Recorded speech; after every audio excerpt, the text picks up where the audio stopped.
هل من دليل على من قال بعدم جواز إذاعة خبر المولود عبر وسائل التواصل الاجتماعي؟ ولماذا تذيع؟ إيش تريد من هذه الإذاعة؟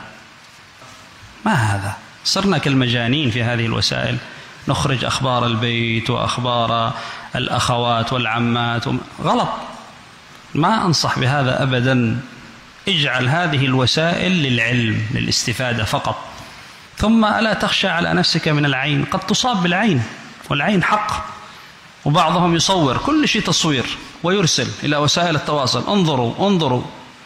اتركوا هذا، خاصة أنتم دعاة وطلاب علم. لا تنشروا شيئا أبدا عن أخباركم الخاصة. ما الفائدة؟ انشروا العلم، انشروا السنة، انشروا تفسير القرآن، انشروا آثار الصحابة، علموا الناس العقيدة، علموا الناس التوحيد، نبهوا عن الأخطاء التي هي متواجدة عند الناس في مجتمعاتهم. أما تصوير وأخبار كأننا عوام الناس، صرنا كأن عندنا صحفيين وجرائد وكلام فارغ.